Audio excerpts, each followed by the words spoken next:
Les débats sont animés ce soir sur Europe 1 et sur CNews, puisque Véronique Jacquier est avec nous, Louis de Ragnal est avec nous, Lily Benkemoun est avec nous, Paul Amar est avec nous, et Richard Abitbol, président de la Confédération des Juifs de France, est avec nous. On parlait de cette montée de l'antisémitisme chez nous en France, que nous cessons de commenter. Je propose d'écouter, avant de poursuivre ces échanges ô combien animés, Bernard Cazeneuve, qui s'est exprimé d'ailleurs. À qui la faute ? Écoutez Bernard Cazeneuve. L'antisémitisme est en France une plaie qui dure depuis très longtemps. Oui, mais qui s'est élargie. Qui a pris des formes différentes. C'était l'extrême droite, les journaux d'extrême droite, au moment de l'affaire Dreyfus, mais par-delà l'affaire Dreyfus, qui portait cette parole antisémite dans une forme de haine à l'égard des Juifs. C'est qui aujourd'hui l'antisémitisme en France ? Qui est responsable de cet antisémitisme ? Il y a toujours cet antisémitisme-là, mais il y a tous ceux qui utilisent le contexte de la situation dans les territoires en Israël pour, au nom de l'antisionisme, continuer à développer un antisémitisme qui prend un autre visage. Vous pensez à qui ? Je pense à l'extrême gauche, pour dire les choses. Très clairement, cet antisémitisme-là, il existe. Il doit être condamné, et avec la plus grande fermeté. Bon, Bernard Cazeneuve qui accuse très clairement l'extrême gauche, Richard Abitbol. Oui, moi j'aurais aimé que tous les partis politiques fassent un communiqué aussi clair et net que l'a fait Madame Marine Le Pen. C'est-à-dire qu'en fait, non seulement on condamne l'événement, mais qu'on dise qu'il fasse absolument sanctionner de manière ferme et dissuasive ceux qui agissent ainsi. On ne peut pas avoir des gens qui ont fait tout ça et qui se ressortent d'une garde à vue quelques heures après, qui vont être convoqués dans quelques mois, qui n'auront jamais vraiment une condamnation. J'ai condamné pour la première fois Soral en 2002. Oui, en 2002. À l'époque, personne ne voulait poursuivre Soral. Personne. Et c'est parce que justement, ni la Ligue, ni tout le monde ne voulait pas poursuivre Soral. Et on l'a poursuivi avec une association indépendante et on l'a fait condamner. Aujourd'hui, s'il n'y a pas une volonté politique claire, nette de la gouvernance française, et je le dis avec beaucoup d'amertume, mais je pense que le président de la République a mis beaucoup d'huile dans le feu dans cette situation. Beaucoup. Avec tous ses propos sur Israël, qui n'étaient pas des propos purement... Et ne participons pas à la marche non plus. À l'heure où nous parlons, il n'y a toujours pas de tweet du Premier ministre Sébastien Lecornu pour condamner ce qui s'est passé hier soir. Idem de la part du chef de l'État. Et il n'y a jamais, d'ailleurs, il y a un grand vide. Il faudrait, non mais avec la flambée des actes antisémites, non mais d'accord, mais avec la flambée des actes antisémites depuis le 7 octobre, il devrait y avoir en France quand même un acte politique fort. Par exemple, faire de l'antisémitisme, la lutte contre l'antisémitisme, une grande cause nationale. Jacques Chirac ne serait pas resté les bras croisés. Nicolas Sarkozy ne serait pas resté les bras croisés. Là, on a un gouvernement qui reste les bras croisés.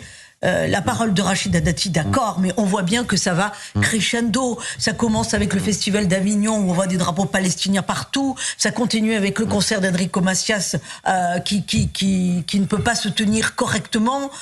Ensuite, la Vuelta en Espagne, la dernière étape n'a pas pu se tenir là encore correctement. Là, on voit maintenant que c'est un concert de musique classique, enfin quelque part l'acmé de ce qu'il y a de plus civilisé qui est interrompu. On marche sur la tête quand même. Moi je trouve que politiquement c'est le degré zéro de la politique. Et c'est un constat triste. Il devrait y avoir une excommunication morale. Il devrait y avoir une excommunication morale de la France insoumise de la part des autres politiques. Quand on entend Bernard Cazeneuve, c'est beaucoup trop timide. Quand il faut lui poser 3 fois la question pour qu'il dise oui, il y a aussi un problème avec l'extrême gauche. Non. Louis a raison, on n'attend plus de communiquer.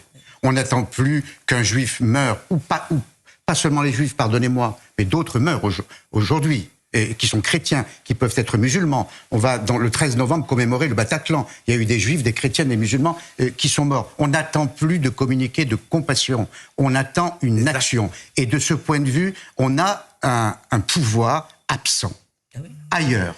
Souvent à l'étranger d'ailleurs. Quand je dis pouvoir, je pense évidemment au président de la République. Il y a une prise de conscience, j'en suis sûr, parce que c'est un homme intelligent, Emmanuel Macron, de la gravité de la situation, mais il y a une sorte de paralysie qui l'empêche de prendre une action. Et l'action, elle doit être extrêmement précise. Elle doit viser un parti, je reviens là-dessus, quand M. Sébastien Delogu, parlementaire de LFI, brandit à l'Assemblée nationale un drapeau palestinien, un drapeau étranger, il aurait dû être exclu de l'Assemblée nationale et du champ parlementaires, quand on voit des fillettes voilées dans la tribune de l'Assemblée nationale, et qu'on voit LFI soutenir cet acte de soumission, c'est l'innocence bâillonnée. Une fillette qui est voilée par des adultes, c'est l'innocence voilée et bâillonnée. Et là, on ne dit rien, et surtout, on ne fait rien. Il y a une action à mener contre ce parti et contre ses complices écologistes. Je rappelle juste simplement, pour terminer là-dessus, qu'il y a eu audition pour apologie de terrorisme de 2 leaders importants de LFI, Mathilde Panot, Rima Hassan.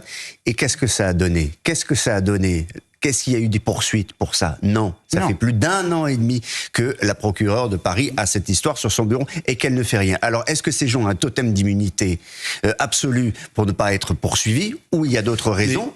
Ça, c'est très important. Ou dans l'autre sens, est-ce que l'antisémitisme relève de la liberté d'expression ? Il vaut mieux le dire clairement. Non, mais c'est pas ce que je souhaite. Mais c'est l'impression que ça donne. C'est-à-dire qu'il y a un blanc-seing. Non, mais aujourd'hui, honnêtement, il fait bon d'être antisémite en France. C'est ça le problème. Quand Elias est tué, allez les amis, c'est la liberté d'expression. On marque une pause. Richard Abitbol. Oui, quand Floyd a été tué aux États-Unis, qui était un délinquant, on a eu une masse de gens qui sont descendus dans la rue pour défendre le droit de l'homme, etc. Qu'est-ce qu'on a eu en France depuis Madame Sarah Halimi en 2017 jusqu'à aujourd'hui? Ils ne défendent pas, ça ne s'est pas arrêté. Les actes antisémites, les assassinats antisémites. Où est la masse de gens qui descendent dans la rue pour protester? Mais ils ne défendent même pas les musulmans massacrés au Soudan. Allez, les amis, on est très en retard. On marque une pause. Merci en tous les cas d'être passé nous voir. Richard Abitbol, je rappelle que vous êtes président de la Confédération des Juifs de France. Votre parole était importante ce soir. On marque une pause sur Europe 1 et sur CNews. On parlera de l'affaire Matisse. Dramatique et évidemment ce jeune tué âgé de 19 ans. On sera avec son avocat, maître Antoine Réglet, dans quelques instants. À tout de suite. 18h-19h sur CNews et Europe 1, Punchline, Thierry Cabane.